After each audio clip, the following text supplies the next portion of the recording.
Hello student, स्वागत है आपका pi classes bye Sachin Malik में। आज का टॉपिक क्लास 8th के लिए वर्कशीट नंबर 39। नया टॉपिक इसमें स्टार्ट हो गया है, क्षेत्र मिति। ठीक है, क्षेत्र मिति चैप्टर का नाम है इसका। आइए करते हैं इसको। देखो, हम अपने आसपास विभिन्न प्रकार की वस्तुएं देखते हैं। ठीक है, सभी देखते हैं।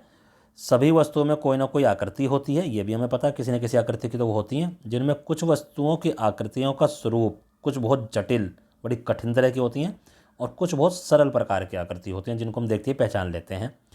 कुछ आकृतियों को हम ज्यामितीय आकृतियाँ भी कहते हैं, ज्योमेट्रिकल फिगर बोलते हैं इनको, क्योंकि उन आकृतियों के गुण और आकार हमारे द्वारा परिभाषित किए जा चुके हैं। जैसे आपने दरवाज़ा देखा, दरवाज़ा कैसा होता है? आयत के जैसा होता है।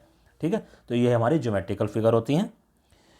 उन आकृतियों का हम परिमाप, परिधि या क्षेत्रफल भी ज्ञात कर सकते हैं। इन्हीं ज्यामितीय आकृतियों में से कुछ के बारे में आज हम पढ़ेंगे। क्या पढ़ेंगे? इनका क्या नाम होता है, क्या इनके गुण होते हैं, क्या परिमाप होता है और क्या क्षेत्रफल होता है। सबसे पहला होता है ये, इसको हम बोलते हैं त्रिभुज। 3 रेखाखंडों से बंद आकृति, ये इस टाइप की बंद जरूर होनी चाहिए, ऐसे नहीं होनी चाहिए कि यहाँ से भी ओपन कर दी, यहाँ से भी ओपन कर दी। ये दिस इज नॉट त्रिभुज, ये वाला त्रिभुज है। 3 रेखाखंडों से, रेखाखंड क्या होता है? ये रेखाखंड हो गया हमारे पास, जिसका हमें स्टार्टिंग पॉइंट भी पता हो और एंड पॉइंट पता हो। ठीक है, परिमाप क्या होता है? ये देखो, ये वाली साइड है ए, ये पूरी बी है और ये पूरी सी है। इनकी लेंथ दे रखी है, तीनों साइड को ऐड कर दो, परिमाप निकल जाता है। किसी भी आकृति के साइड्स को ऐड करके, सभी साइड्स को ऐड करके परिमाप हमारा आ जाता है। क्षेत्रफल 1/2 यानी 1/2 आधार गुणा ऊंचाई। तो आधार क्या है? ये रहा बी, और ऊंचाई क्या है? ये है हमारे पास एच, तो 1/2 BH।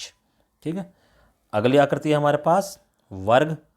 इसकी चारों साइड बराबर होती हैं, ए, चारों भुजाएं बराबर होती हैं और प्रत्येक कोण 90 डिग्री का होता है। अब इन चारों साइड को ए को 4 बार ऐड करोगे तो 4A आ जाएगा। और इसका जो सूत्र होता है वो होता है भुजा गुणा भुजा। तो भुजा यानी ए गुणा ए क्या हो जाएगा? ए का स्क्वायर। अभी पीछे हमने अलजेब्रिक एक्सप्रेशन पढ़ा हुआ है, उसमें हम ऐसे ही करते थे हम। चलिए नेक्स्ट, ये आकृति है अब हमारे पास। अगली आकृति है आयत। इसमें क्या होता है? आमने सामने की साइड्स ये हमारी बराबर, इधर वाला बी है तो ये भी बी हो गया, ये एल है तो ये वाला भी हमारा एल हो जाएगा। आमने सामने की भुजाएं बराबर और प्रत्येक कोण 90 डिग्री के। अब परिमाप जोड़ेंगे तो सारी साइड हमें ऐड करनी पड़ेंगी। देखो, एल हमारा 2 बार ऐड होगा और बी भी हमारा 2 बार ऐड होगा, तो ये बन गया 2L + 2B। एल कॉमन ले रखा है तो 2 × L + B। और इसकी क्षेत्रफल क्या होता है? लंबाई गुणा चौड़ाई, यानी L × B। इसको हम बोलते हैं समांतर चतुर्भुज। इसकी भी आमने सामने की भुजाएं बराबर होती हैं और एक दूसरे के समांतर होती हैं, यानी पैरेलल। समांतर का मतलब जो लाइन आपस में कभी नहीं मिलती, जैसे तुम्हारे कॉपी में लाइन होती हैं। तो ये वाली साइड, इसको कितना ही बढ़ा लो, इधर को कितना ही पीछे को बढ़ा लो, कभी मिलेगी नहीं। ऐसे ये, इनको भी कितना ही बढ़ा लो, आपस में कभी मिलेंगी ही नहीं।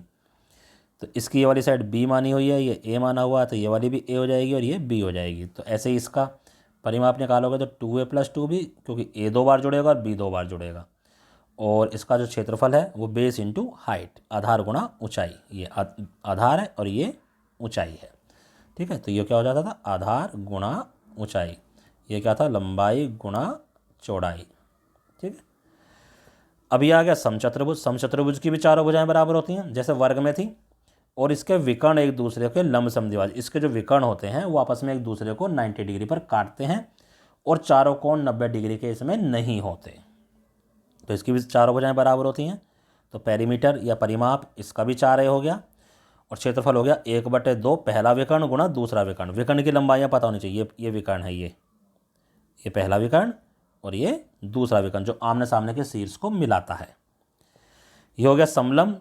आमने सामने के रेखा का युग्म समांतर, यानी ये जो आमने सामने की, यानी या तो ये लाइन, ये वाली लाइन, ये आपस में पैरेलल होंगी, या इधर वाली और इधर वाली आपस में पैरेलल होंगी।